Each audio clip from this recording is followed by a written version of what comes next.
the premise again is that the American government is murdering its citizens instead of arresting them. They wait until they have evidence, and then they murder the person. Whenever he was going to show up, that theme would come in, the music would rise, and then you were waiting for something to happen. Nothing happened. He's the worst assassin ever. I was just going to say, he's the worst assassin of all time. So I got your notes for the podcast.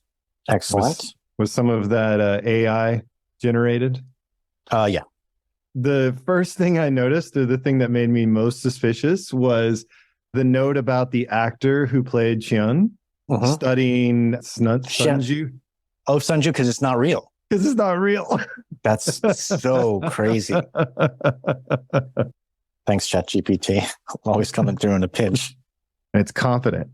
It really is confident. If you read that, you're like, oh, wow. The ancient art of Sinanju. I haven't heard of that one before. Yeah. I wonder if there are any classes in my area. I can learn to raise my arms and run on sand without leaving footprints. And if I raise my elbows, then I can run on water. It's kind of frightening, you know? It's so good for so many things. But this whole idea that it will just give you just blatant misinformation. Oh, yeah. And work it in. It's like the devil, you know? He mixes falsehoods in with the truth. Seamlessly. So you're running around talking to people about Sinanju and this amazing new martial art that lets you walk on water because of ChatGPT. You know how much of that's going to happen in the future? This whole idea of misinformation, no fact checking whatsoever, people getting all their information from an AI. And if the AI behaves like this, they're just going to be running around talking nonsense. How is that different? It's not really different. It's just a little more advanced technologically. I was going to say that. Now we can blame the computer slightly. Well, like surgeons had ChatGPT tell me how to perform a heart transplant. And they're like, the guy comes out with two hearts. Yeah. That's what it says. It says right here. It said two hearts. Yeah, take the AI to trial. Skynet's new strategy. They tried killing Sarah Connor and it didn't work out. Right. So now they're just going to lead us all in the wrong direction. Instead. Make us idiots. They really I was trying to build a cabinet and I built a robot that tried to kill me. I followed the instructions to a T. I'm like, this doesn't look like a cabinet. I don't understand. What is this? Where did I put my stuff? Why does it have a gun and red eyes?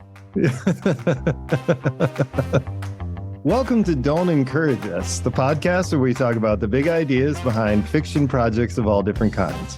Books, movies, TV shows, video games, nothing's off limits.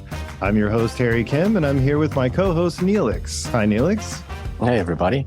Today, we're talking about the Destroyer Pulp Fiction novel series, the Remo Williams movie adaptation, and an upcoming Amazon show. But first, what creative content have you been into this week?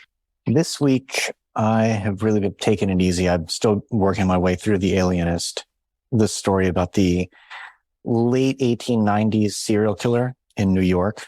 And one of the first, I guess, the first well-known psychiatrist, he's fictionalized, of course, who goes on a detective mission to find out who this serial killer is. It's a really interesting book.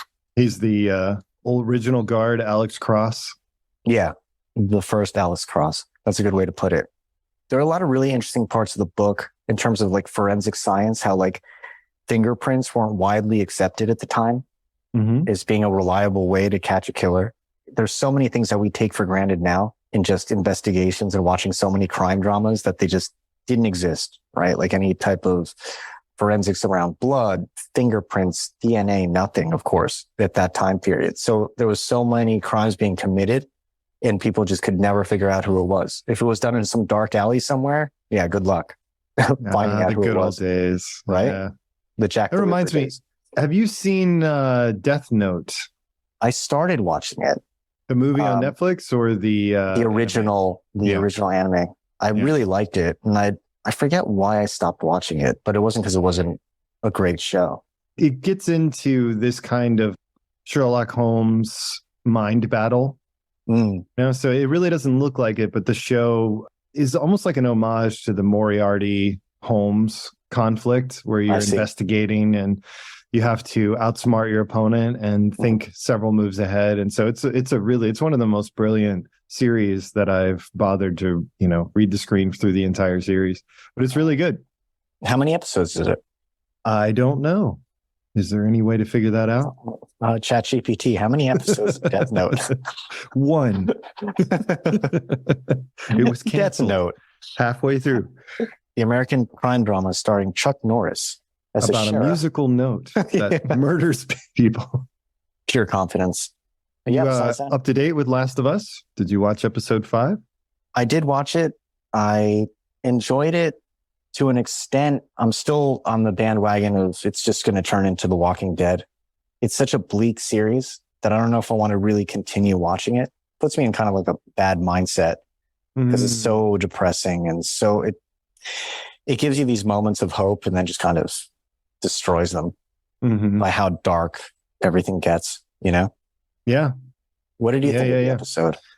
I also may stop watching the series, but for slightly different reasons. They've fallen in this pattern of hitting the same notes.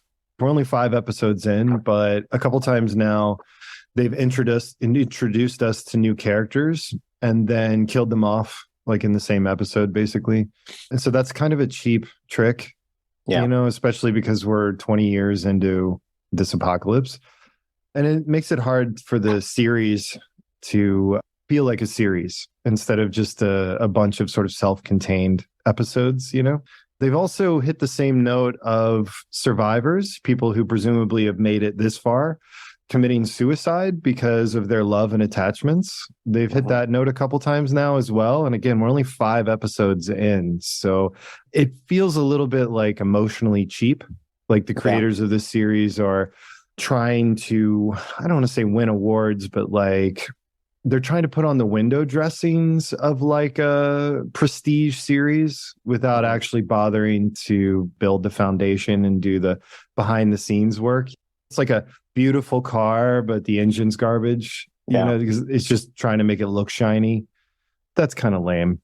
Yeah, I would agree with you. I think in the way they introduce these characters, you feel as if they're in for at least more than a few episodes. The Henry and Sam, that relationship was so interesting. And I felt like there were so many moments that were so nuanced in the acting, how they were survivors, this idea of like, are you a good person or a bad person? Like how guilty he was around getting the medication for his little brother, but he had to do it. But there was a lot of that going on in the episode, which I found really interesting. And it would have been great kind of to see them on the road all together.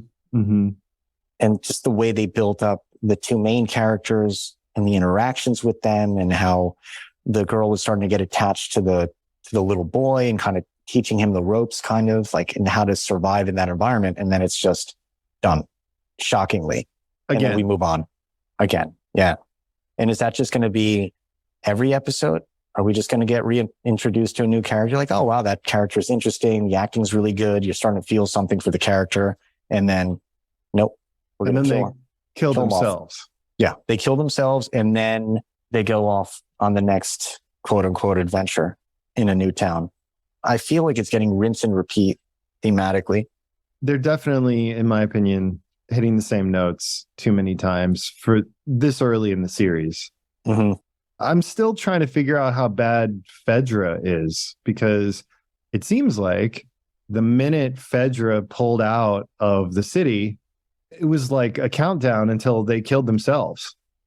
So yes, they were harsh. And the character that we meet says that they were, what does he say? They were like torturing, murdering, hanging people and raping. And the rape, okay, so if they were raping people, there's no reason for that. But if it took really strict discipline to keep these communities from imploding and to keep people alive, again, I'm not, again, raping's terrible. So obviously that's wrong. They're the bad guys. I get it. But we haven't really seen them do anything that would seem disproportionate to the level of discipline or control or whatever you want to call it required to keep humans from killing themselves or destroying their own society, right? No, I think you're making a good point.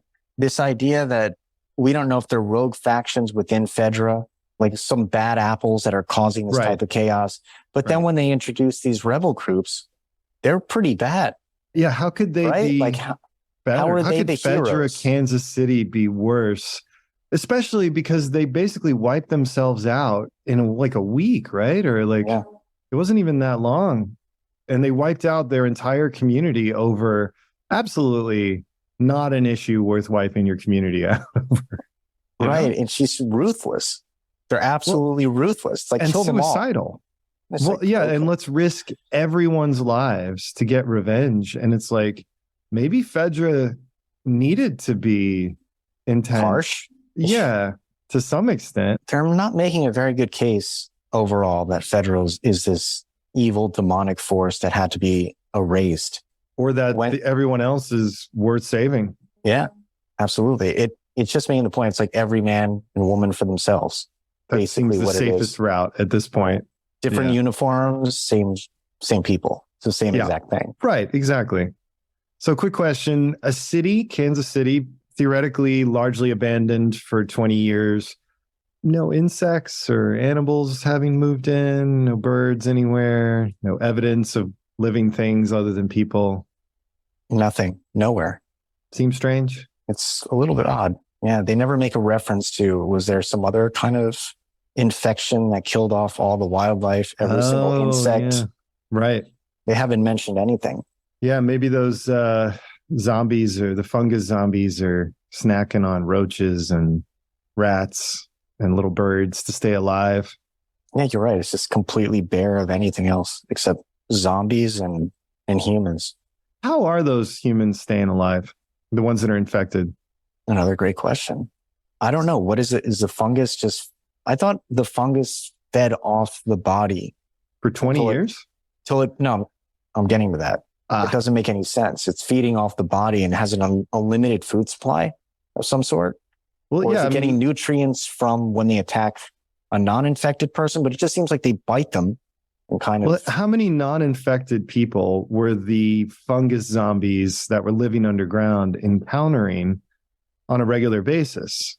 I guess the fungus must be taking nutrients from the soil and then converting them to something that the host body can feed off of for 20 years and this is maintain thought out musculature and good ligament strength and obviously a lot of flexibility. Well, beyond good, right? They're like gymnasts, power lifters, Cirque du Soleil.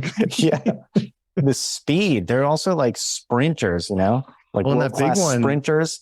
Has all up. Yeah, that big one was super strong. So where is it getting fuel? Maybe they're eating the roaches and the rats and, the little critters that should be running around in the city. I mean, that guy's probably on a 10,000 calorie diet, right? Where's he getting that? Or 20,000 calorie diet? Yeah, easily. I don't think they really thought this through, did they? I don't know. It'd be nice if they would keep teaching us to separate it a little. That's what I was going to say. Series. It's kind of odd that they set this really interesting precedent in the beginning, teaching you about how they found out about it, what it is, how it operates, and then they just gave up on that altogether. They abandoned it completely in favor of basically the same plot already twice now. Yeah, I don't know where this is going to go. I don't know if I'm going to keep going on the ride every week or I'm just going to wait until it's like season 2 or something and then just kind of binge it if it's worth it. Yeah, I might just get Chat GPT to summarize the episodes for me. Oh, that's a good idea. Too bad it stops at 2021 right now. It's knowledge based. Is that right? Mm-hmm. Why is that? That's what it was trained on. Huh. Up until 2021. That's interesting. Mm-hmm. But I think this new one is more current because it's not tapped into the current internet, apparently. It's everything up to 2021 that it was like the knowledge set that it has. Huh. So it's like the peak of human civilization. I guess so. Should have stopped at like March 2020. And that's when the people creating it were allowed to go to dinner in public again and go to movies. What? You could leave the cave. Light. Yeah. That's right. Okay. Today we are talking about the Destroyer series starring Remo Williams, America's Assassin. The premise of the series is something like What if what America really needs is more killing? It's a great summary. What do you think of that premise? I think it's an accurate premise. So we should say spoiler warning. So I've actually read now the first 2 books and I watched the movie. So we're going to spoil at least those 3 things, but there are 152 books so far. So even if I spoil the first 2, there are 150 other ones that you can read. No other movies though. So anyway, you were saying. I was saying, I think it's perfect. I think the fact that they chose this man to be like America's savior, it's a lot of work. There's a lot they had to do to find this guy. Yeah. He was the only guy they could find to do this type of work. There was no one who had previously been trained, right? Who was kind of around, like part of like a special forces unit or something. They find this like bumbling detective. He's not even a detective. He's like a beat cop. Yeah, beat cop to like transform into a super spy. What I found really funny about the movie is how quickly he accepts his fate. Did you find that kind of odd? They kind of tell him that this is what's going to happen. He's like, okay, let's go.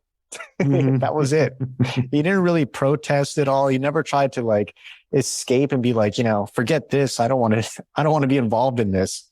I'm running. He just went along with it so easily. Well, there's a lot about the movie that's interesting and worth talking about. And there's a lot that's different from the books.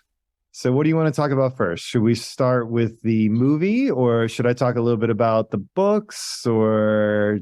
We can talk a little bit about the movie and then jump in the books and see where the differences really are. How about you give the audience a brief summary? Ooh. We'll see how that works out. All right. Sam Macon is a tough Brooklyn, New York City street cop and Vietnam-era Marine Corps veteran. He's unwillingly recruited as an assassin for a secret United States organization called CURE. The recruitment is through a bizarre method. His death is faked and he's given a new face and a new name, rechristened Remo Williams, after the name and location of the manufacturer of the bedpan in Macon's hospital room. His face is surgically altered and he is trained to be a human killing machine by his aged, derisive, and impassive Korean martial arts master, Chun. Though Remo's training is extremely rushed by Chun's standards, Remo learns seemingly impossible skills such as dodging bullets and running on water and wet cement. Chun teaches Remo the Korean martial art named Sinaju. Remo's instruction is interrupted when he's sent by CURE to investigate a corrupt weapons procurement program within the U.S. Army. Nice. Wow, you've really gotten better at that. Right? 1985 film stars Fred Ward, who passed away last year, Wilford Brimley from the Diabetes fame. Yeah. Kate Mulgrew, who's done a few different projects over the years, including Star Trek. It was directed by Guy Hamilton. Did you look him up at all? Learn anything about that guy? Guy Hamilton, was he involved with Last Starfighter? Oh, I don't think so. Or the composer of this? The composer did. Yeah. Actually, what do you think of the theme? There's just a very brief Remo theme that they use throughout the film. Did you like those few bars? I actually didn't enjoy the score at all. And I wanted to talk about that a little bit. It's a weird mix of synth and they try to do like the Asian bamboo kind of thing. And they throw in like European strings and then back to that 80s, like do. And then the Remo theme gets thrown in randomly, like when he just speeds up a vehicle a little bit or does one little move, they throw in his theme. That's what I wanted to mention. I thought it was kind of ridiculous. The intro, I thought, was one of the slowest, dullest intros for a movie I've seen in such a long time. It went on so long. It was just, for the audience, it was just shots of buildings in New York, really slow kind of helicopter shots. Some close-ups that were really, really tight on like a window for no reason. And it went on and on and on. It seemingly went on for like 20 minutes, but I'm sure it was only 3 and I couldn't believe it had to be at least 6 or 7 minutes. It was so long. I was trying to figure out why. And were they going to go right into him like climbing the side of a building? No. Right. It was just establishing shots of New York in case you had no idea where you were. So many. And you wanted a brief tour. Yeah. It was kind of unbelievable. And in terms of the score was really funny because it would start elevating tension when there was nothing to really like elevate the tension around. Mm-hmm. It was just him walking or like whenever he was going to show up, that theme would come in, the music would rise, and then you were waiting for something to happen. Nothing happened. It was so odd. It almost seemed like the score was mismatched to the action on the screen. Yeah, it really did. Like it was too intense while they were like establishing the scene, like the first few seconds of the scene, and didn't seem to match with the action going on during the scene. And the special effects, like the punches and stuff, sounded so fake as well. I found that so funny. It was, and the timing was off a couple times on the special effects, like the sound effects. Oh, the sound. I thought you meant the window. Oh, yeah. No, that was also. So there were a few action sequences. They seemed to rely on practical effects, right? It seemed like they were really determined to do that and have the actors do stunts. So there were a bunch of very awkward shots where that really relied on sound effects because nobody was like hitting the ground that hard or actually making contact. But they actually did this a couple times. And I think the best example is what you're talking about. The glass shatters before he hits it. But because they filmed and played it at normal speed, you can clearly see that the glass shattered before he hit it. And I happened to be able to pause it right at that frame. I tried it like 5 times to pause it at that moment. So I was like, wait a minute. Did the glass just shatter before he touched it? Yeah, that kind of stuff happens a lot, like too much. Yeah, it was really off. Did you also know the Statue of Liberty was built in Mexico City? The rep. So I wondered if that was a true fact. Chat GPT strikes again. I did read that there's a scene for those of you who have not and probably will not see this. There's a scene where 3 random construction guys accept, I don't know how much money, like $1,000. It seems like it seemed like a stack of ones, right? To murder a stranger. And really get into it. Yeah, they really get seriously. Yeah, they clearly would have done it for free. So can we clear that up for a second? Sure. So they were just random construction guys. They weren't actually guys, assassins or something dressed up as construction guys. They were just random construction guys who were like, hey, I've got some money for you. There's a guy up there. Can you kill him for us? And they're like, yeah, let's do it. Right? I don't know. It's very strange. All right, let's go over the facts. We see the bad guy giving them money, these 3 construction guys at the base of the Statue of Liberty. And they're like, oh, okay, we got it. And one of them's like, repeatedly. I think they just dubbed that in. I think it's the same laughter. Anyway, so they're taking the money. They're dressed as construction workers. So if they were paid assassins, there's no reason to pay them at the base of a public park. Why would you pay them out in the open if they were people you hired in advance, right? Because this is Remo Williams. Nothing makes sense. Okay, all right, fine. So he gives them cash. They go up there to the top of the Statue of Liberty where Remo Williams is being trained to get over his fear of heights. And these 3 guys very clumsily attempt to, force him to fall. So it looks like an accident. Yep.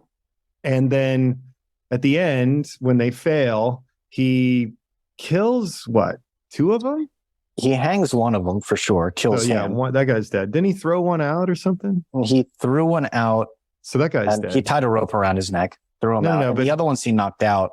One of them he knocked against like the side of that, like the elevator or whatever.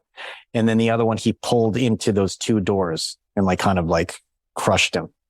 I thought that was the same guy. I thought there were 3. He killed 2. He killed and he 2 left one alive, I think, unless he somehow killed him, smashing his face and then closing the gate on him, right? Isn't that right? I thought didn't he like kick one out or something? I thought the one he kicked out is the one he hung. So he tied a rope around his neck, kicked him out, and he flew out. And I think the other one was laying on the floor. And then he pulled the other one between the 2 doors. But it didn't make it matter. It was so extreme with that one poor guy. Like, so basically this idea that like 3 Teamsters are happy to take cash from a stranger to murder another stranger and enjoy the hell out of it. They loved it. They loved like super into that. It. That's why I thought maybe they were associated with the guy who was paying them. Because later on he had called them, oh, did you encounter my friends or something? So I know that he could have just been calling them, quote unquote, his friends. But right. Well, the other guy refers to them as his guys. He's like, your guys are doing a great job or did a great job. But I don't see, like, he hired them in advance and then brought them to the the Statue of Liberty and then paid them, and then I don't know. I mean, it all just doesn't make any sense. You just grab 3 random guys that are so thrilled to kill some guy on the top of the Statue of Liberty. It was for cash. Odd, for cash in front of everyone. In front of everyone. Right? And he's just like, here's a big wad of cash. Oh, thanks. Let's go. Let's get him. Okay, so anyway, the director, Guy Hamilton, they hired him for a specific reason. He directed 4 of the James Bond movies. Are we sure about that? There's going to be a lot here. I don't trust anything anymore. That's funny. Yes, I think it's true. Goldfinger, Diamonds Are Forever, Live and Let Die, and The Man with the Golden Gun. So he did some of the classic ones that established Bond as the valuable intellectual property that it is. So what do you think happened here with Remo? What went wrong? Yeah, what went wrong with Remo that went right with all those other James Bond that's a good classics? Question. The director was a little bit older. Goldfinger was 1964. Man with the Golden Gun was 1974. So it's 11 years later. Tastes have changed at this point. If you think about the Bond franchise, it's gone way more sci-fi than it had before. I don't remember when Moonraker came out, but we're out of the space race era. Well, yeah, the Sean Connery kind of classic Bond, and we've now moved into the more humor forward, science fiction, future facing Bond stuff. So maybe something happened with this director. Maybe he changed, or his style wasn't up to date. Maybe I'd have to go back and look at some of those movies, but maybe, for example, they have 8-minute establishing shots in the beginning. Maybe the opening scenes are really, really long. And by 1985, people's tastes had changed. And because it's not a film from the 60s or 70s, we have different expectations. So it could be that. The writer for Remo Williams, The Adventure Begins, was also one of the writers from the Bond movies. And the idea was that this would be a James Bond type product or project or IP. So they really had planned on a series of films, hence the name of the movie. Did you look at the production company? Did you see who that was? No, was it Orion? Nope. Dick Clark Productions. Oh, Dick Clark. Yeah. He produced it. So Dick Clark of American Bandstand and Rockin' New Year's Eve and $25,000 Pyramid Fame. He had, at that point, interesting career, by the way, if you ever want to Google it. Would probably make a pretty good like TV movie or something.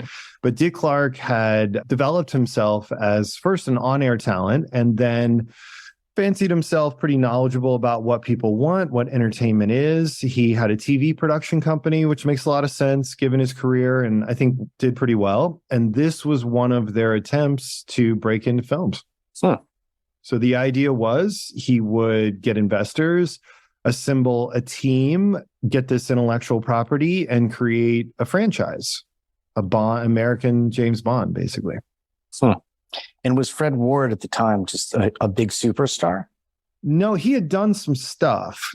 They almost cast Bruce Willis, but Fred Ward, I think, had like really well received supporting roles in some fairly big movies. He was probably affordable. Like, he certainly could do action. He was willing to do stunts, from what I gathered. And that was important to them, is to have the actor do some of the stunts. So I guess he was just the best option from their point of view. What did you think of his acting in this? Oh, man, that's a good question.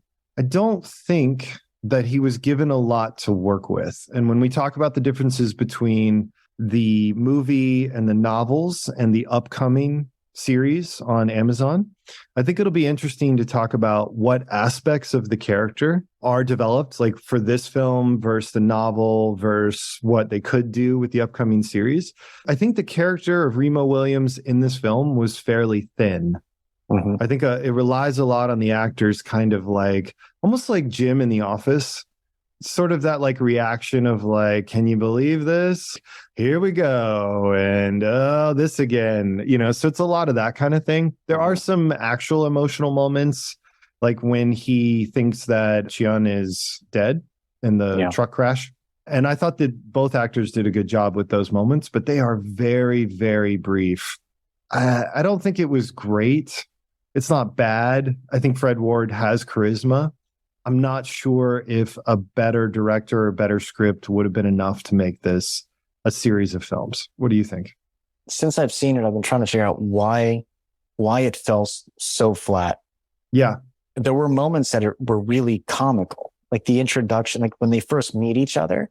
I was like, wow, this is really funny. The way that he's dodging all his bullets and Fred Ward's kind of like this physical comedy aspect, I thought was really funny between them. I thought that could have been a little more played up. I think they did a good job of that in The Karate Kid. I think that kind of worked a lot better, that dynamic. Yeah. And that was what Karate Kid is around the same time. I'm assuming it would have been filmed around the same time as this movie. Yeah. Now you've got me curious. I think it was 1984 and this is 85, right? That would clearly be an influence. 1984. This is the year after Karate Kid. So right. Yeah. Good catch. But I felt with this movie, the score didn't work. I thought it was like trying to manipulate you at times when you didn't make any sense. I thought something was off about the acting, not with Chun and him so much as with the supporting actors. They just didn't seem very believable to me. They were very much caricatures, and just the way they behaved was so flat. Are you talking about the bad guys? Or are you talking about okay? Really, the bad guys. Yeah. Well, and that's the thing. There wasn't much effort to give the characters any additional dimensions.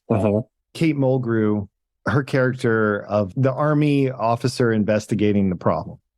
We should probably give a little more context. So Remo Williams is recruited and trained by a secret American government organization that only the president knows about, and the, I guess, 3 people who work there plus Chun, so 4 technically. So those are all the people in the world who know that this organization exists. Its purpose is to assassinate any American who is committing terrible crimes and is unreachable by the justice system. Wilford Brimley leads the organization. He has a fleet of, or a flock of computers. What do you call it? A giant server farm. Server farm, sure. That he uses to track down Americans who are in power positions and doing terrible things. Then they gather the evidence they need. They send in Remo Williams. And once they have that evidence, they assassinate the person, make it look like a perfect accident, and then move on. And this is an origin story. So he's recruited and trained. And his first mission is around a arms manufacturer, an American company that builds weapons. Everything from a new assault rifle all the way up to something related to the Star Wars program, like killer satellites. And they're corrupt and dishonest, and soldiers are suffering the consequences and so on and so forth.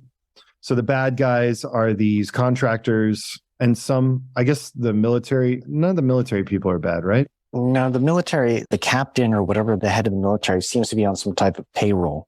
Okay, he's been instructed to make. They've corrupted. Yeah, that's right. They've corrupted a couple army officials. I guess he's bribing him or whatever. Yeah, you're right. That's right. And one of them is Kate Mulgrew's boss. And so she's investigating this problem and, the malfunctions and getting closer to discovering that this organization is cutting corners and lying and endangering soldiers. And Fred Ward is sent in and basically rescues her. But the point I was going to make is I think she's a good example of characters or actors not really being given much to do.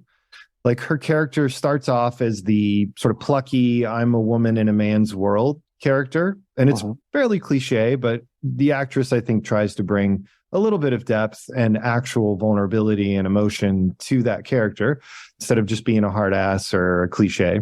But then her character switches roles essentially to the damsel in distress.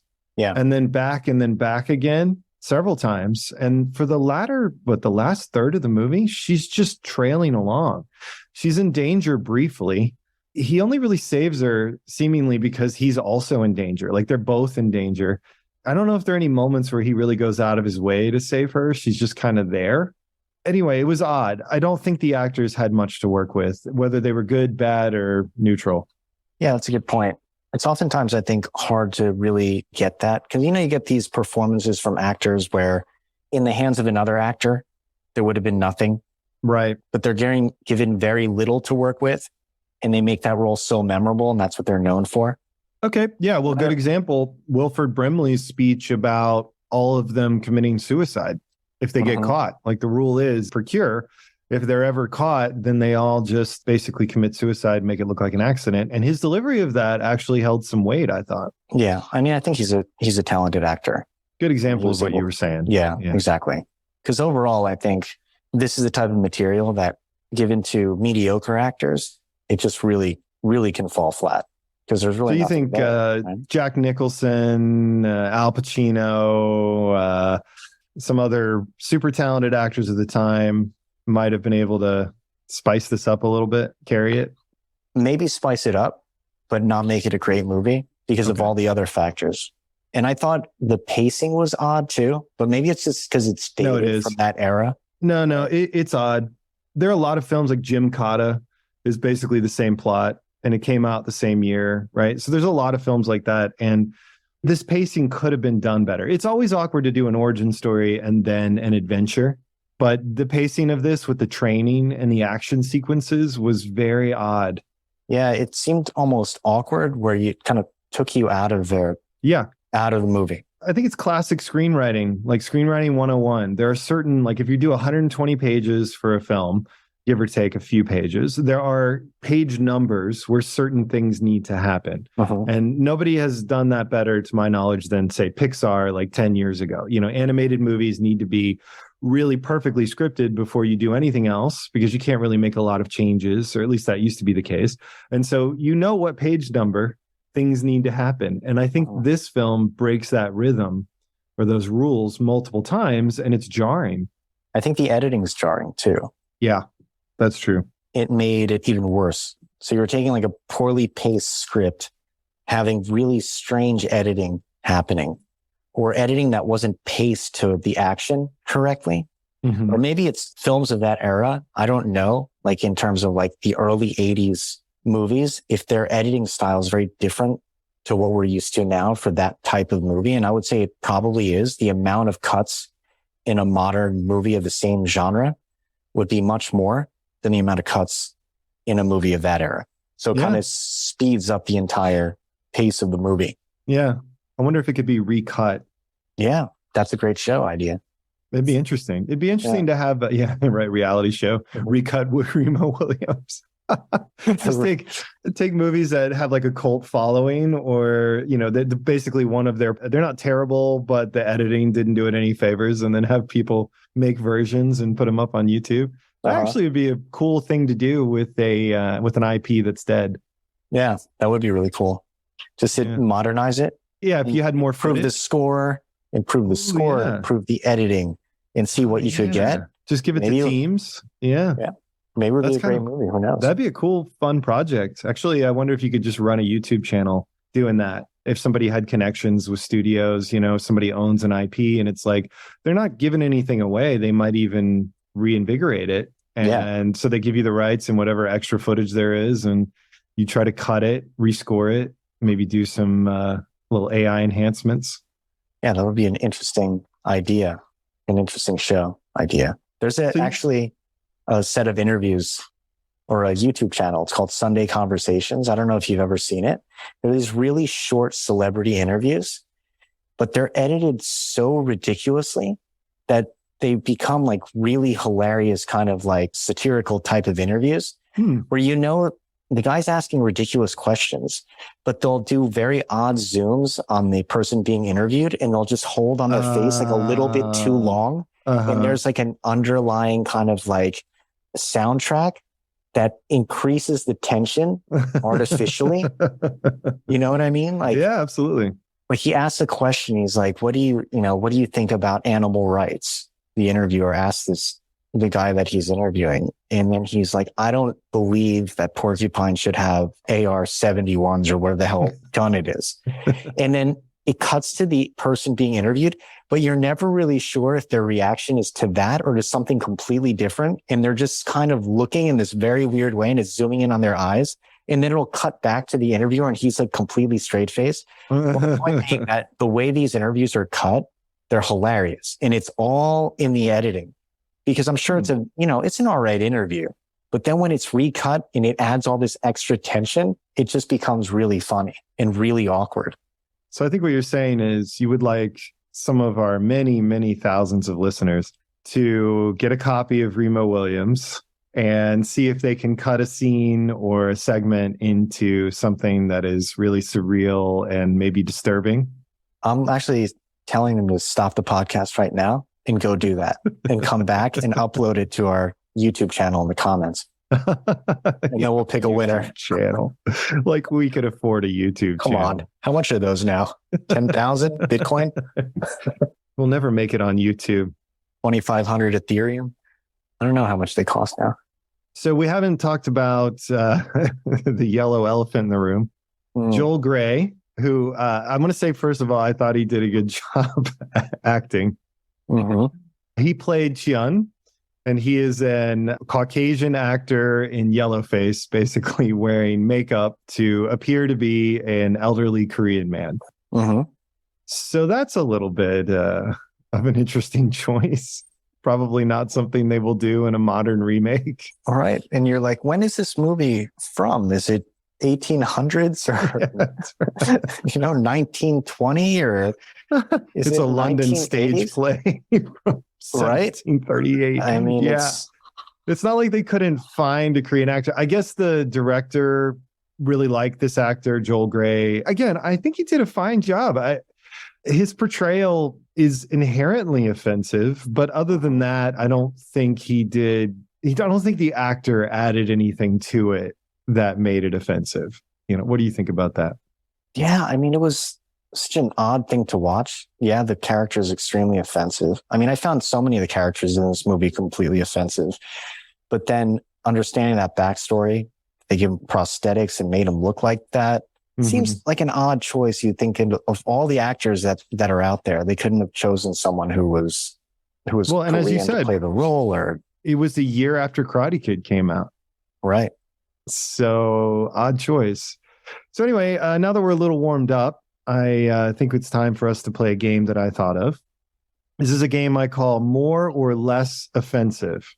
So it's an 80s movie, so everything is at least a little bit offensive. But I'm going to tell you about something in the film, and then I want you to just tell me right off the top of your head, is it more or less offensive? More or less offensive than our character in Remo Williams? No, just more or less offensive. Okay. Just not than anything. That doesn't make sense. Just so whatever. Example, white guy playing a Korean. Is that more or less offensive? More offensive. More offensive. Okay. The only Asian in the film is a master of martial arts. More or less offensive? Less offensive. Okay. Old white man is the boss. More or less offensive? Less offensive. Okay. All right. Bold choice. Chun's remarks about women making babies and blessed silence. More offensive. More offensive. Okay. All right. Good. Cure relies on countless computers but has no IT department. More or less offensive? More offensive. Okay. Chun always eating rice. More or less offensive. Okay. The joke about Remo smelling like hamburgers. More offensive. Nice. Good. I was gonna call you out on that one. That was very consistent. Thank you. Both food related jokes, both tied to people's ethnicity. You are not racist. Okay, last one. Me doing this bit on more or less offensive. Oh, definitely more offensive. Okay.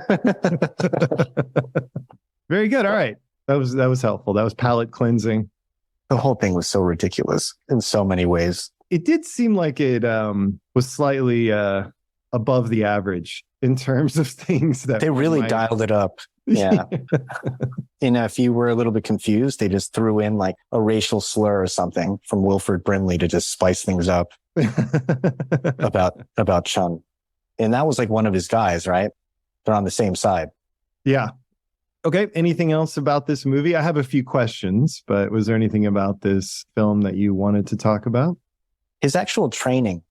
Did you find his training just so subpar in terms of your classic montage scenes, let's say from the A-Team or something when they're getting ready for a fight with the bad guys? That was so much more entertaining around the same time period. That's why I'm bringing it up. This seemed like it was just his fear of heights and he had to dodge bullets. Those are the two main things that he was really training for that we actually really saw. No, there was other stuff. They made a point of that running on the beach sequence where he can like use his breathing to levitate or whatever that was. And the sequence I think I probably liked the most, the training one, was all about balance. When he has to hop on the magazine rack and the furniture piled up, and then he gets to the like loft level, and then he has to do it blind or in the dark. It just, I don't know, something about his training was so dull, and something about in the Karate Kid, the way that he was trained and all like the little one-liners from Mr. Miyagi about why he was doing it. It was just so much more clever, I thought, in every way, and much more memorable. This almost seemed like they watched those scenes and are like, we can't do exactly what he's doing there. We got to come up with something else. And we got to do this kind of, I don't know, I felt like kind of half-ass exercise in him becoming this super spy. And then he seemed to be ready pretty quickly in terms of what he had to do, right? That is a real problem. The books tackle it differently. I think that the training stuff is actually some of the better stuff in the movie, but it could be done way, way better. I think it's very interesting, especially to like, adolescent boys or kids, this idea of martial arts training being done in a city instead of like in the hills of Asia, in the backcountry of Asia at a monastery or something. This idea that you could do it in a city and in a loft, on a rooftop with random pieces of garbage. I think that is one of the more appealing aspects of the film. But yeah, I definitely think it could have been done way, way, way better. It wasn't terrible. It just, man. It started off really strong with his, breaking into Chun's apartment. I don't know. I found that so funny because it was so ridiculous. And again, the pacing was really weird and off, but it worked so well for that scene in particular, where he's just beating himself up, beating himself to a pulp, and Chun's just standing there. I thought that was really clever, the way they did that. And then it just kind of went downhill from there, in my opinion. Absolutely. No, I think for the new series, that's something that they'll try to salvage and maybe make more interesting and better. But I think it would be a mistake to do it in a traditional martial arts film training way, or even to do a montage. I think it's great that it's an ongoing process. Like Remo is always being trained. He just occasionally has to go on missions. And then the training can always be sort of funny and unexpected and play off of everyday modern things. I think that works. I think so. And for a series, especially. Do you know who's going to be playing Remo? I don't think they've cast him yet. At least the word's not out as far as I'm aware. Who would you cast? Ooh, good question. What's the name of that actor? Kind of a pretty boy. He beefed up for Baywatch. He's like the younger, good-looking guy. He was also in a comedy with Seth Rogen. It's not Jason Momoa, right? No. This is he's like a shorter guy. I can't remember his name. Actually, not Zac Efron. Yes, Zac Efron. That's who I'm trying to think of. He's a good actor. I don't know if he's a good actor, but if he is a good actor, if he could find a version of this character and they emphasized his looks a little bit less, if he can play like, I'll describe the character from the novels and when we get to that part. And so that's, if he's capable of playing that to some extent, then it could be a good choice. Does anybody come to mind for you? It's funny. The first person that came to mind was Tom Holland. Interesting. So you want this to fail? Yes, I do. Secretly, you caught me. I think he would add that like kind of naivety to the role of fish out of water. He's so good at doing that when he first realizes he's Spider-Man or whatever, that I thought it would be a nice. Yeah, interesting. I don't know. We'll talk more about what aspects of the character were different in the novel. And then maybe that'll help us think about who we would want in that role. But it's not a terrible choice. I think they chose Fred Ward because as an actor, he's got that kind of blue collar vibe. He's believable as a less polished, like if he was a construction worker. I mean, like Bruce Willis. Yeah, like even more so though. Bruce Willis looks a little bit more polished or could be a little more upper crust, whereas Fred Ward definitely looks like it would be a stretch for him to play the born wealthy, grew up wealthy. He looks a little more hardened, I guess is the word I'm looking for. I've got the actor for the role, but I'll save him until. All right. Are you sure? We have no meaningful structure here if you're afraid to lose it. I think John Bernthal would be good. Yes. Okay. John Bernthal could be good. Can he do comedy or can he do levity, I guess? That's a good question. He's been in a lot of movies and a lot of varying roles, but I haven't really seen any of them. Comedic timing. That's the look for sure. So if you make Zac Efron look like that a little bit more, or have him take his normal approach to comedy and mix in a good bit of John Barenthal's approach to most roles. Or Jeremy Renner? Might be too old, but yes. No, he could do it for sure. You're definitely in the right ballpark, I think. All right. So what else? Anything else about this movie that we need to talk about? That we need to talk about or should talk about? Well, obviously, the name of the film was Remo Williams, The Adventure Begins. And it was the beginning of over 30 years of successful movies now. So it's always great when a movie walks up to the plate and points over the fence, points at the outfield before it even takes a swing. Aim high. The first pitch comes in. Yeah. Always fun. And the ending just really set it up for the adventures continuing. Okay, yeah, let's talk about the ending for a second. So they refer to the term perfect accident. So the whole point of this super secret organization is that no one knows that the American government is murdering American citizens. I'm sorry. I shouldn't laugh because I know it happens, or I imagine it happens. I don't know it. You don't have to kill me. I don't know anything. Anyway, I imagine it does happen. But the premise again is that the American government is murdering its citizens instead of arresting them. Yeah, let's talk about that for a second. They wait until they have evidence. And then they murder the person. I'm sorry. This series is going to be great. Yeah. I can't wait to see how they dance around this stuff. Anyway, all right. So they don't want anyone to know they're doing that. And so the perfect accident that he arranged was to be some sort of random person running around on a military base. Such that the entire base is involved in trying to track him down. And the main bad guy uses a 50 cal to try to kill him. With absolutely no plan. Nothing. He had nothing. And I think this was the perfect accident. He drops a log on top of a pile of other logs that knock the Jeep down a hill onto the beach, killing everyone on the Jeep except for the main bad guy. And then he knocks him out, throws him back onto the Jeep wreckage, and then throws a burning branch into a nice little channel of fuel that's been dug. How did he light that branch? He used friction with his super finger power from tapping the board, I guess. I don't know. Who knows? And so the investigators are going to come. They're going to say, well, the entire base was firing munitions. Somebody who got away. And then the 3 civilian arms dealers that are there on the base, they die in a Jeep accident.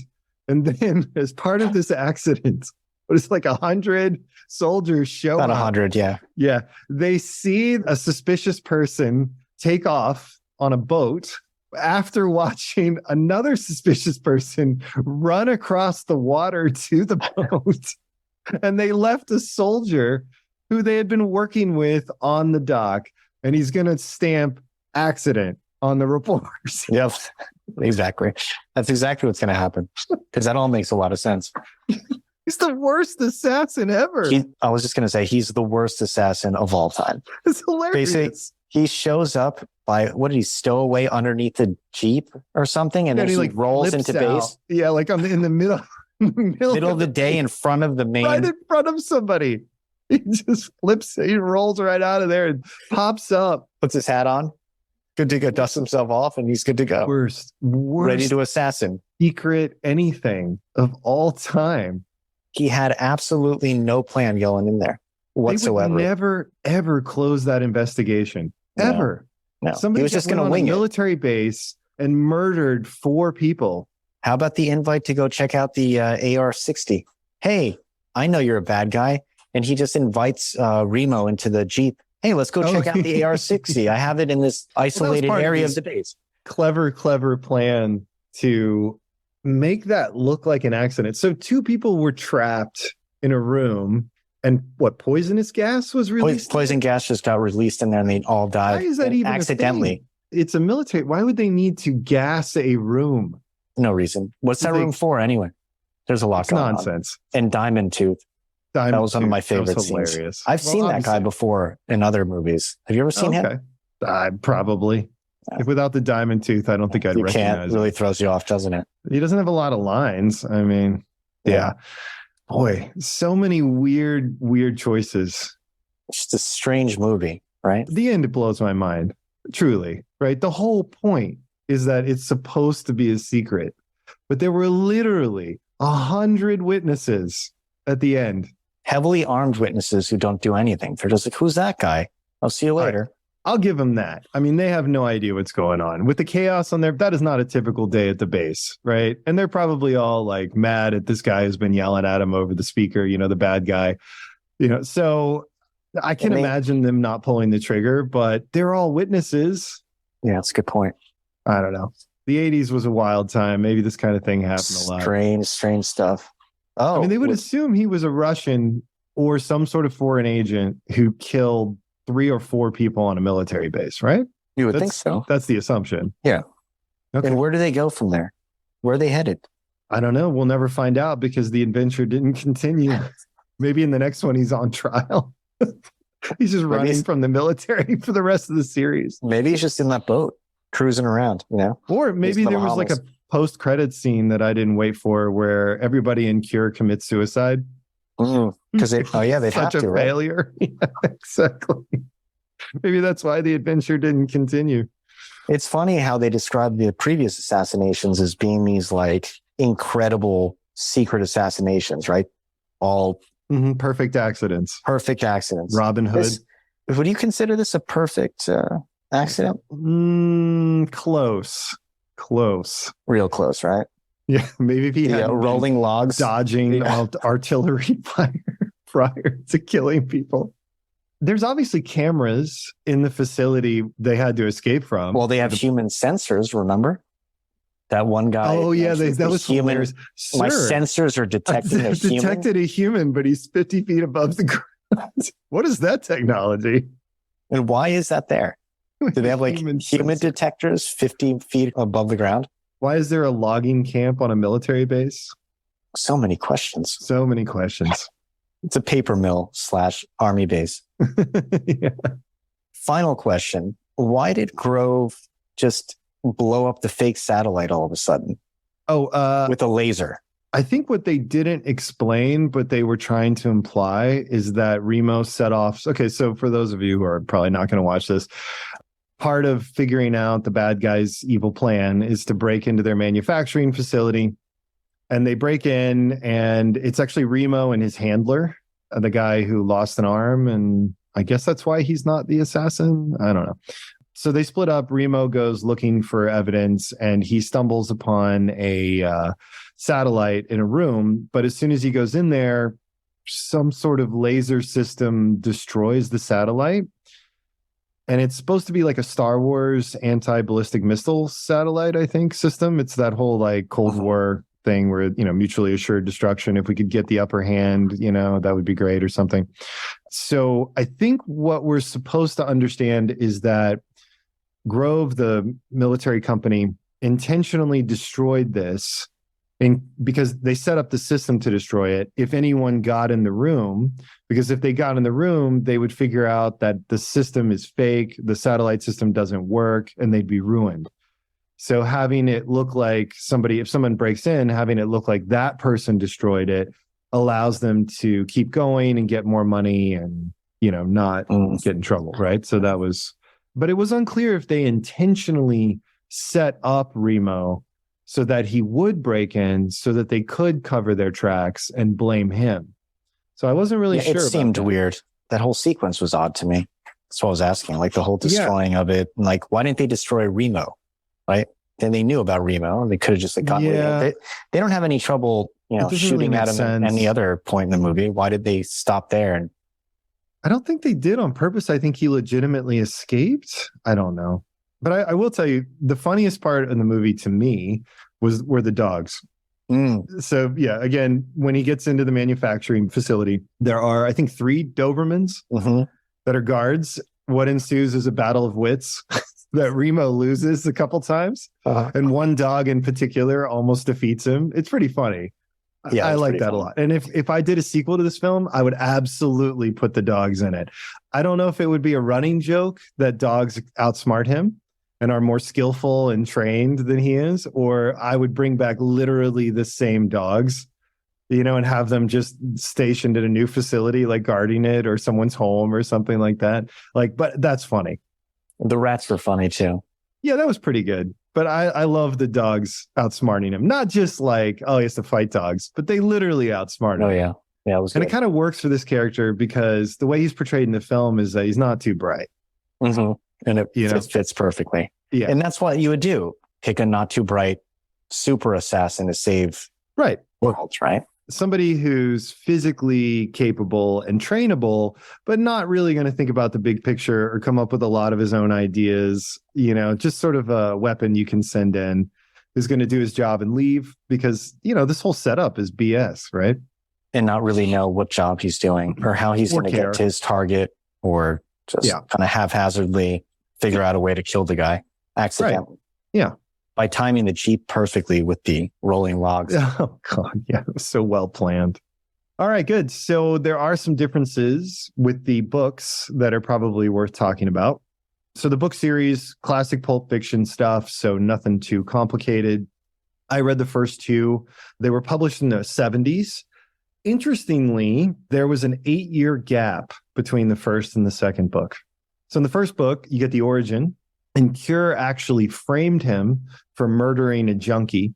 He is tried, sent to death row, and on the day he's scheduled to be executed, he is wheeled to, or like a priest shows up, tells him the only way you're going to survive is if you do what I say. He's wheeled to the electric chair, and then they fake his death that way and take him out in an ambulance and recruit him. So it's a little bit better of an origin.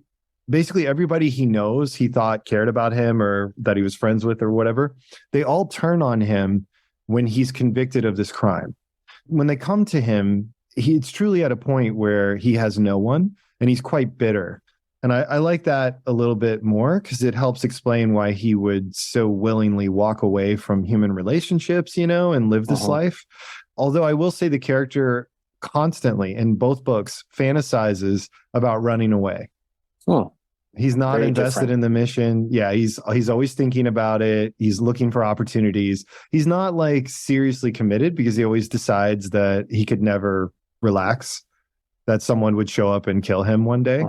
But he still thinks about it a lot. That's how little he's invested emotionally in this mission. So he's not a patriot at all. I see. Are his handlers the same? No, it's a little bit different. There is like a head of the agency. There is also a man who more directly recruits him. And that man has a hook for a hand. And he's actually the former Remo, or, they don't go by that name. It's not James Bond. But this guy was the assassin until he lost his hand, I guess. And they needed to recruit someone new. I see. So this guy is retiring and moving on to a more like handler position. And, spoilers for the first book. So stop here. Minus the hand. What? A handler position minus. Oh, yeah. Good. Yeah. Yes. Remo refuses or isn't ready. I forget how it goes. I think he refuses to go on a mission, the very first mission. And the guy with the hook hand actually dies on that mission, or he gets injured. He fails. He gets injured, and then he commits suicide in the hospital. Oh, wow. And at that point, Remo is sent to kill him in the hospital. Remo refuses and decides he's going to go on the run instead of killing this guy. And then he sees in the paper, like after a bender, Remo goes on a bender that night. Next day, he sees in the paper that the guy he was supposed to kill killed himself, but he made it look like someone murdered him. Cure says, "Good job, Remo." And he's still in business. So there's some more twists. It's a lot more violent. There's more sex. It's darker. Remo as a character they consider him a weapon. So it's kind of like so they don't talk about this at all in the movie, but prior to him being recruited, one of the reasons they recruit him is because in Vietnam, he basically proved he was a natural born killer. Like his unit would send him in to situations like by himself where he needed to infiltrate and kill people on his own. And he did it and didn't really care. So he was very good at it and not particularly emotional about it. So he's like a natural born killer. And that's why they decide to recruit him years later when he's a cop. So they frame him and bring him on board. And he's very callous towards others in the series so far. I mean, only 2 books in, so maybe the character changes, but he's very callous, doesn't really care about others. He doesn't take himself too seriously. He has very little ego. He doesn't really try to advance or get ahead, or he doesn't have goals in life. He doesn't have this like firm sense of who he is. And at times he will have like a flash of anger based on ego and make a mistake. But generally speaking, he's unusual in that respect. He doesn't, and that's going to be a hard thing to portray in a series where an actor is supposed to play someone who just isn't all that invested in his own success and happiness. And the character especially doesn't like people with big egos, and he'll go out of his way to make them pay for that. So he's kind of petty. Let's see. He's not very bright or clever. They got that part right. I don't know why they did an 8-year gap. The first book, he goes on that mission. He's very new. He doesn't use any really crazy skills. He basically manipulates people, eventually kills the person he's supposed to kill, and then he just leaves. Then the next book, it's 8 years later. He's much more trained, and he's been doing this, and he is able to kind of be on his own more. He isn't connected to Cure as closely. And then they just send him on missions. So I don't understand why they did that. And I don't know, future books, maybe there's additional gaps, you know, big time jumps. I don't know. I wonder if a lot of the Gray Man is kind of based on this Remo Williams or Destroyer series. I don't know. Has that whole kind of mirrors it in a lot of ways, where he's kind of betrayed by the CIA or that organization. He ends up on the run. They're like kind of rogue forces within the CIA that want him dead. There's cover-ups. There's that whole thing. He's not good at emotional attachments. He's always a loner. He's always like going after the actual bad guys and avoiding anyone who's like good being injured. It's kind of interesting. There's a lot of, seems like a lot of similarities. And I'm sure the author read those books or has heard of them, because it sounds like a very similar plot line. Okay. Interesting. Yeah. So let's talk about the concept for a minute. Why is this so popular? 152 books, a movie. There were attempts at other movies. They started working on a sequel for this. They're talking about bringing it back for a series on Amazon. I think they're comic books or graphic novels based on this. People are fascinated with this idea of secret organizations within the government, and the idea of a lone assassin committing crimes on behalf of that said secret organization in the government. It's really intriguing to people, I think. Do you think people approve of that idea? Or is it just something that like makes sense? There's corruption. Somebody's got to do something. It may as well be a government sanctioned assassin. I see it almost on the same level as UFO conspiracies, that the government's hiding something. They're always hiding something. So this just makes it a much more interesting plot, that it's almost like a given assumption that the government has all this secret activity that's happening that we don't know about. And this kind of gives you a glimpse into what that could possibly be in a fictionalized way. And I think people really gravitate towards that. Yeah. It's a classic example of a good guy doing bad things. And that's something that people do really like. Is it the classic hero's journey that he's on, right? Not really, right? Is he? I guess. Because he's untrained at first. Yeah. So I guess it has that. I mean, he's sort of like the Wolverine of agents, you know, James Bond type stories. Because like a lot of these other ones, like Jim Cotta or whatever, like anyone trained to go take out an organization that's too powerful for any one person to do anything about, or the government can't stop them. What is it? Knight Rider criminals who operate above the law. Or the A-Team, right? Yeah. He's like all that, except he's kind of a bad guy. Like he's a bad person. Maybe that works better. Like maybe that's part of why this clicks for a lot of people. It's like, well, he's an assassin, so it makes sense that he's also kind of a jerk. Well, isn't James Bond just like that in a lot of ways? Yeah, he used to be, but he's gotten a lot nicer. Now he's only mean in very specific circumstances. Because it's almost like he's trying to normalize his life now. Before, it wasn't even a consideration in the older movies. He just right. is who he Yes, is. that's a good example, right? thing. Now he's like trying to settle down. In the last movie, he's like trying to be a one woman guy. But the original James Bond, maybe a lot of the appeal is like, yeah, he's doing bad things because he's a bad person, but he's on our side. So maybe that's the appeal here. But is that timeless, or is that of a time? Is that going to be received well if they try to do it again? Is it going to be like, yeah, it's like, he's Wolverine. He's the Punisher. Do you think he has to be relatable in the sense that I do. For people to really gravitate towards him?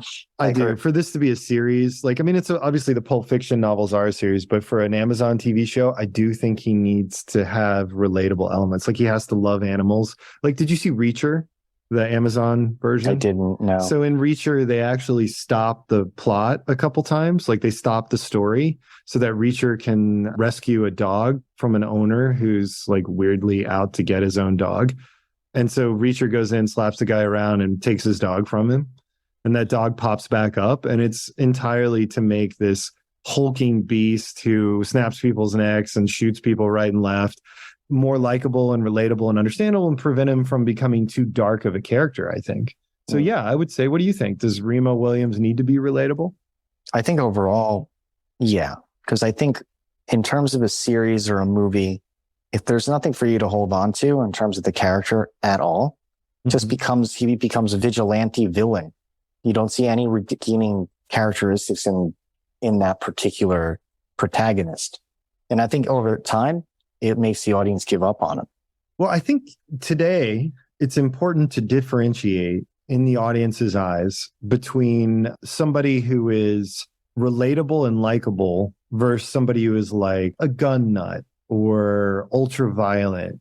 There's a big chunk of America that views another big chunk of America as a bunch of gun-toting, unnecessarily aggressive morons who like violence for the sake of violence. And that audience, the people who obviously are not that way, they're not that simple, but people who live in a part of the country where, guns are around, and maybe that side would gravitate towards a Remo Williams, but it's got to have broader appeal. So he also has to exhibit traits that appeal to the broader audience, like the rest of the country, that they never would learn a martial arts, right? Martial art.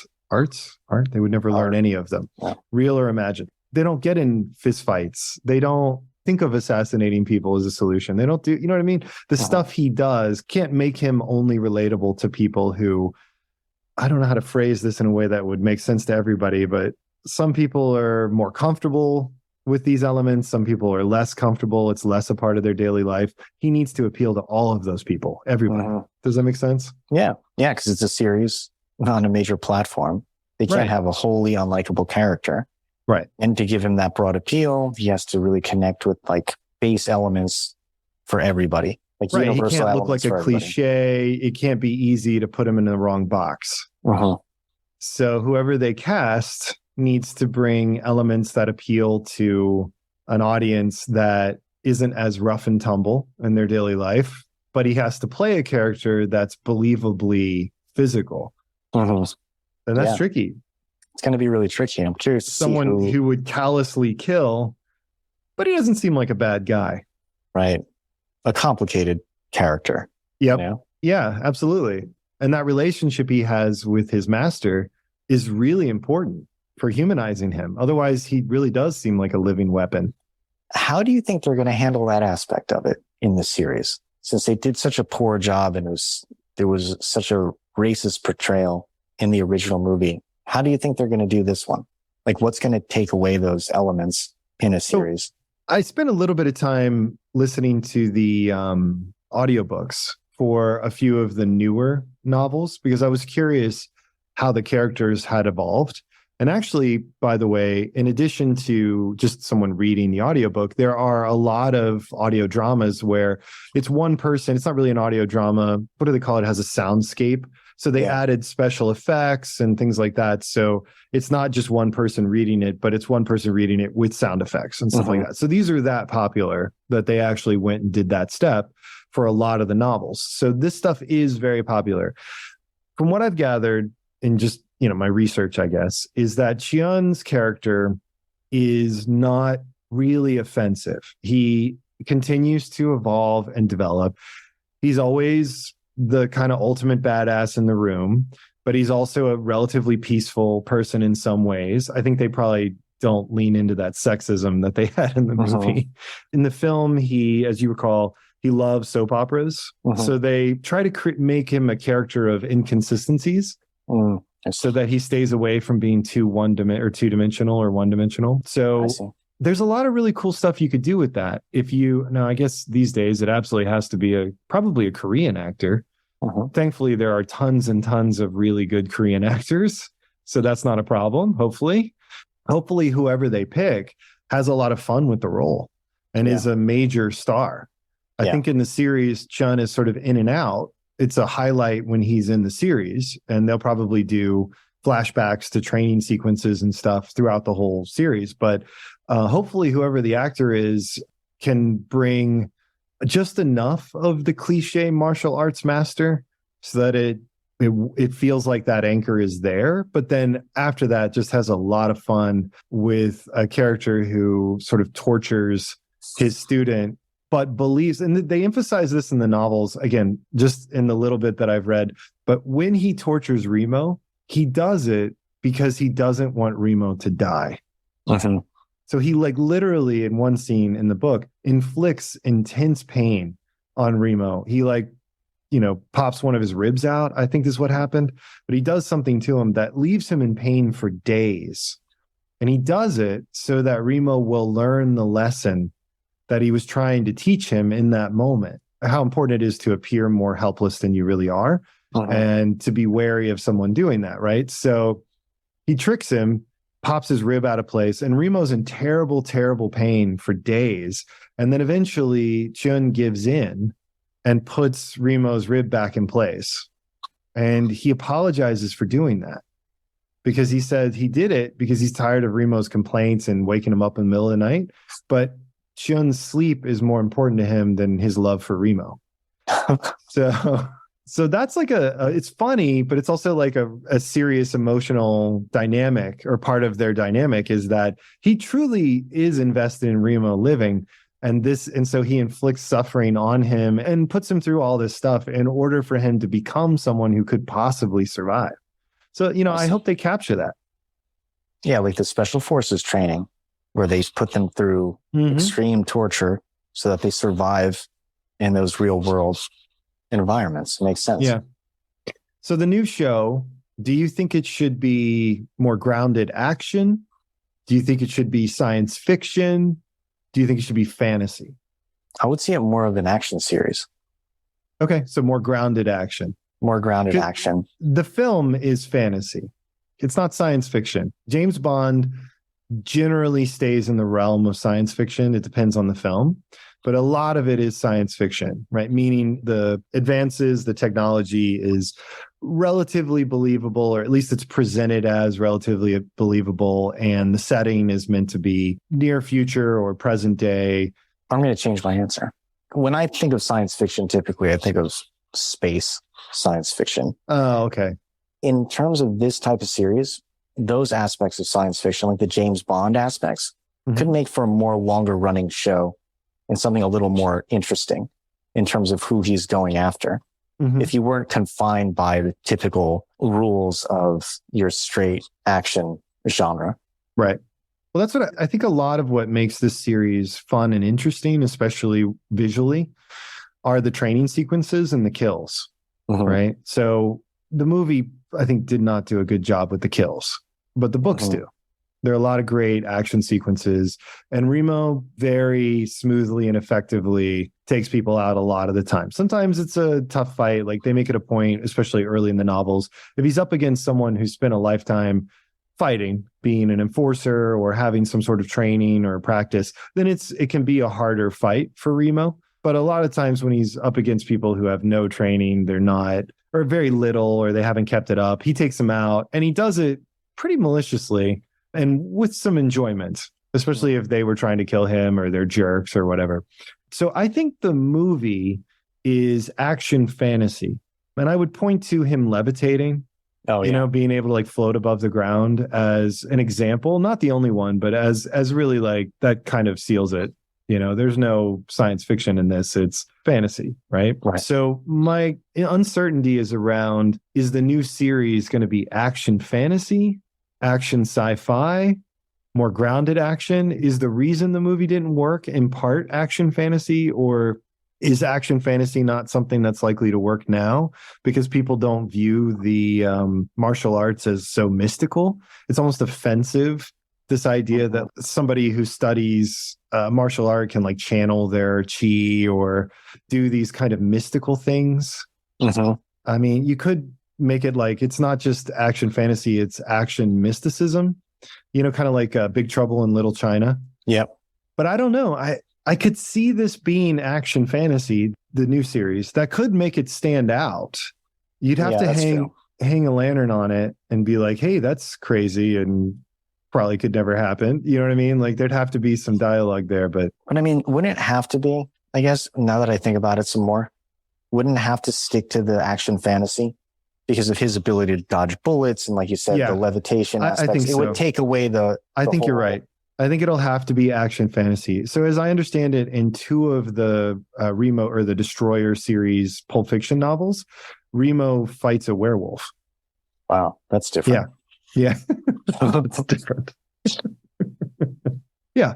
I think it's going to have to be an action mysticism subcategory of action fantasy. I think there's going to need to be something more to this martial art than just its super intense training of a human to their peak ability. It's going to have to be like, no, there are a lot of lost secrets that the other martial arts were never able to capture or continue, which means in the rules of this universe, there are probably other sources of mysticism or, fantastical elements. And a werewolf maybe would not be out of place. Yeah, that would make things pretty interesting. It could, right? It could go bad real fast. That is a fine ass line to walk. Like, I think the MCU is walking that, or they're trying to. And I think humor goes a long way, which this has. So from a certain perspective, this is a cross between Jack Reacher and Spider-Man or whatever. Guardians of the Galaxy. Guardians of the Galaxy, sure. Yeah. So yes, I think if you can capture that feel, it's weird to think of it. I think you have to forget the 80s movie. You have to wipe that from your brain. Yeah. Because the 80s movie, was it Golden Child? Was another film around the same time where they try to do kind of thing. And it sort of works some of the time. Like, I'm sure there's a few movies that I'm not thinking of that made it work. But like Karate Kid, which you referenced, is not at all that. It's just an action film. Since they have so much source material to go on, it'll be so interesting to see how they interpret it. We were talking about The Last of Us earlier. Sounds like they're following the video game to a T. I've never played the video game, but that's what I keep hearing, that it's like almost exactly the same as a video game.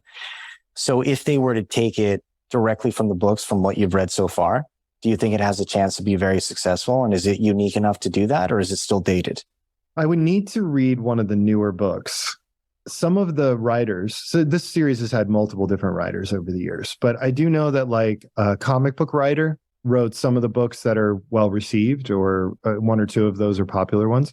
There is definitely a way to do this. I think that they probably need to stick closer to the newer novels, would be my guess, and move away a little bit from the older novels and definitely the film. I think if you do that and you approach it a little bit like a superhero project, but a much darker, more grounded one than the MCU, you keep some of the violence and some of the sexuality, so it's more aimed at adults. I think you can do it. So I don't know if you saw this, but the person developing this new series was a writer on season 1 of Breaking Bad, and then he moved up the chain and eventually became a producer by season 6, or an executive producer, I forget. So he's one of the guiding influences for Breaking Bad. Yeah, that'll be really interesting, because there's so many ways it sounds like this could go, since there's so many books. And does it become a kind of like a period piece where it takes place in the 70s or early 80s and they go that route? Yeah, right? They could do that. Or do they modernize the whole thing and take elements from the... Should they do that? Should they set it in the 70s or the 80s? I mean, that's a really good question. I haven't read the book, so I don't know where he ends up in modern times to be able to make that call, but it could be an interesting take. But then along with that, you have a lot of the limitations of that time period in terms of technology and like, let's say the fantasy aspect of it that you could do in more modern times, like he's still in the era of payphones and, like there's all of those technological limitations. So is it more interesting to have him in a modern setting where you can take him in so many different directions, or do you kind of limit him and that becomes more creative and fun, I think it could be better. So first of all, Walter White is another example of our Wolverine characters, So maybe the tone will be easier for this guy, this producer. Second of all, one of the advantages of setting it in the 70s or 80s, especially the 70s, is that it can kind of be of that time, in that movies back then had more mysticism and supernatural elements mixed in with action. And that wasn't seen as weird. And the idea of a martial art, having kind of mystical elements also specifically was not weird. So it kind of gives a little bit of an excuse to the series if it's set in the past. It's sort of like judge this in accordance with movies that came out set at that time. Kind of like if you made another like monster movie, like a Mummy or Dracula movie, or not Dracula as much, but like a Mummy movie or a werewolf movie. Yeah. If you set it in the present, it's judged one way. But if you set it in like the 1940s, right, then it automatically kind of gets judged in a different way. And some of those elements that don't work in a modern day setting are fun and amusing and applauded because it's like they recently did that Marvel werewolf TV show and they intentionally made it black and white so that they could say, okay, well, yeah, we get it. This is a werewolf story and it's kind of cheesy. And yeah, I see what you're saying. So that could help. What really popped into my head was Kill Bill. How he had these like 70s style montages and this idea of her training with kind of like a mystical style martial arts trainer, with this the whole modern vibe. He kind of fused those two elements together. Okay. Yeah. So he gave it that kind of B-movie grindhouse feel with the editing and some of the pacing choices and things like that. And it made those elements of the story more enjoyable instead of less your typical enjoyable. Revenge flick. Right. Where they would have stood out as stupid or, dated. But would that carry for a whole series? Would an audience get really tired of seeing that? Yeah, I don't know. I think it's an interesting question. Good. Anything else about Remo Williams before we leave him to his continuing adventures? No, I wish him the best in his new adventure. Excellent. He's going to need it. Yeah, he really will. All right. So thank you, listeners. Thank you to all the amazing, talented people who made everything we discussed today. We'll be back next week to discuss the films of Treat Williams and Joe Piscopo. Can't wait for that. I don't know if you noticed, Wilford Brimley never stands up. He sits the entire film. That's a great fun fact to leave the audience with. Yeah, I noticed it. So I was sitting there the whole time waiting to see a scene where he's on his feet. It's not going to happen, I bet. Same chair. You're going to keep waiting. All right. So as always, stay away from those like and subscribe buttons. Remember, don't encourage us. Yeah, please don't.